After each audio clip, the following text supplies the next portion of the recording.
Students, I welcome you all to YouTube channel Learn Maths with Fun @NAS #agam. So today we are going to discuss about factorization and this is the question for factorization. So let us start.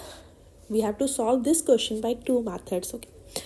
So first method is, so let us start our first method. So if we have like this, right? So we have been given this term. Now we are going to solve it. So write the factors for this constant term, right? So factors for 5 is 1 and 5, right? 1 and 5. तो अब हम negative में भी इसके factors prefer करेंगे लिखना. So that is -1 and -5. सो आपने turn by turn इसमें पुट करके देखना है. ठीक है, 1 पहले पुट करके देख लो. अगर वो 0 बन गया that means that term is a factor. So let us start. तो हमने पुट किया इस इक्वेशन में.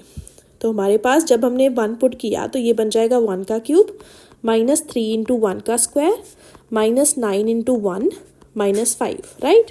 सो we will get -3 -9 and -5, right? जब आपने इसको सिंप्लीफाई किया you will get your answer as -16 and that is not equals to 0, right?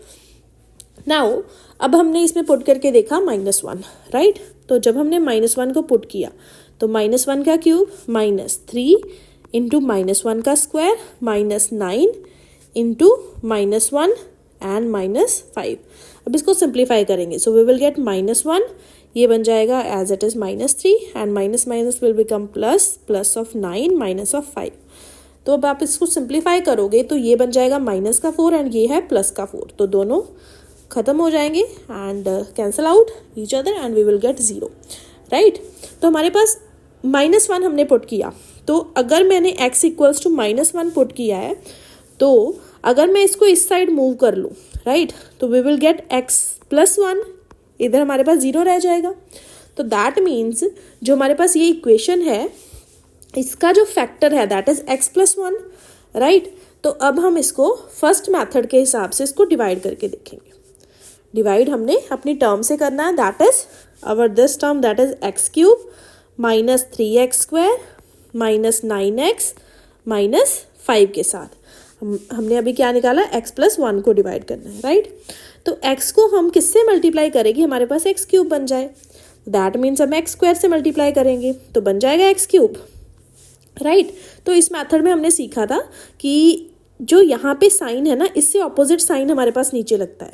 तो यहाँ पे साइन है प्लस का तो opposite sign is of minus. So ये वाली टर्म है प्लस की, ये वाली टर्म है माइनस की, तो दोनों हो गई एक दूसरे से कैंसिल आउट, राइट? सो ये तो हो गई 0. अब ये वाला x² इसके साथ भी तो मल्टीप्लाई होगा तो ये बन जाएगा प्लस का x² एंड प्लस से opposite sign minus, right?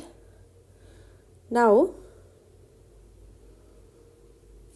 next step, minus, so it will become minus of 4x² minus of 9x. हमने नीचे ले लिया, उतार लिया. Now इसको हम किससे मल्टीप्लाई करें so that we will get 4x² minus के 4x². सो हम इसको 4 से मल्टीप्लाई करेंगे, 4x से, माइनस के 4x से. तो ये बन जाएगा माइनस के 4x². जब हमने इसको इसके साथ किया सो वी विल गेट 1 के साथ, right? So we will get minus of 4x. Now sign change, cancel out हो गया. नाउ इसका साइन चेंज, अब ये तो कैंसल आउट नहीं हो रहा लेकिन 9 है माइनस का एंड 4 है प्लस का. So we will get minus of 5x and minus of 5. Now x +1 को हम किसके साथ मल्टीप्लाई करेंगे, हमारे पास ये वाली टर्म बन जाए तो -5 से करेंगे तो बन जाएगा -5x -5, राइट? तो ये आपके पास बन गया नीचे 0, right? So this is your quotient and you have to write that quotient over here. That is x² -4x -5. Now इसको आपको सॉल्व करना आता है. You have to compare it with ax² + bx + c, right? तो a की value हमारे पास यहाँ से क्या आ गई 1 एंड c की वैल्यू क्या आ गई -5, राइट? अब a इंटू सी करना होता है, राइट? यहाँ पे तो कोफिशिएंट 1 था, हम सिंपल दूसरा मेथड भी अप्लाई कर सकते थे। तो 5 के ऐसे 2 फैक्टर्स जिसको ऐड सब्ट्रैक्ट करने में 4 बन जाए, तो दैट इज 5 एंड 1, राइट। तो वो वाला मेथड भी अप्लाई कर सकते हो। So we will get x square minus 5x plus x minus 5। So first 2 terms में से हमारे पास क्या कॉमन आ रहा है, x, अंदर क्या बचा x minus 5, and next 2 terms में से 1। तो इसके फैक्टर्स क्या आ गए, x plus 1 and x minus 5, right. तो अभी आपने ऑब्जर्व किया कि यहाँ पे हमने x प्लस 1 हमारे पास जो है वो 2 बार आ रही है term.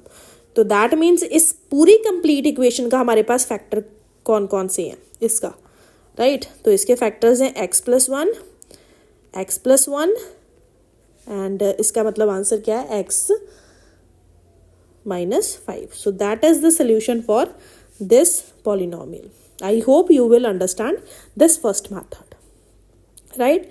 It's pretty easy to understand. Okay, now moving on to our next method for this type of question. So second method. So let us understand that. So second method is, if we have a term that is same as like this, so x cube minus, we have taken this term 3x square minus 9x minus 5. Now अब आपने इसमें पीछे से लिखना start करना है। तो 5 को एज इट इज लिख लिया, 9 को हम ऐसे कैसे ब्रेक डाउन करें कि एक फैक्टर उसका 5 बन जाए, दूसरा कुछ और बन जाए। That means we can write it as 5x and 4x। दोनों माइनस में लिखेंगे तभी आंसर आपके पास 9 आएगा, राइट। अब 3 को ऐसे ब्रेक डाउन करना है कि एक 4 बन जाए, दूसरा कुछ और बन जाए। तो दैट मीन्स 3 को हमने ऐसे कैसे ब्रेक डाउन कर लिया है कि एक 4 बन जाए, that is 4x and that is of minus and x is of plus. So x square and this term is written as it is x cube. Now first two terms में आपने check करना है कि क्या common आ रहा है। तो x square common आ रहा है, अंदर क्या बचा, x प्लस 1। नेक्स्ट 2 टर्म्स में चेक करो क्या कॉमन आ रहा है, माइनस 4x, अंदर क्या बचा, x प्लस 1। नेक्स्ट 2 टर्म्स में क्या कॉमन आ रहा है आपके पास, माइनस 5, अंदर क्या बचा, x प्लस 1, राइट। तो आपने देखा कि सभी में x प्लस 1 तो कॉमन आ रहा है, x प्लस 1 बाहर निकाल लिया, अंदर क्या बचा, x square minus 4x minus 5, right. तो ये अभी आपने यहाँ पे सॉल्व किया है इसका solution, it is over here, x square minus 4x minus 5। तो आपने इसको सॉल्व किया था, तो इसके फैक्टर्स क्या आए थे, यही वाले, right, x plus 1 and x minus 5। तो दैट मीन्स x प्लस 1, इसके factors x plus 1 and x minus 5। I hope you will understand these 2 methods. It's very easy to understand, right? So if you like this video, like, subscribe, share and comment on the channel. Thanks. Bye bye.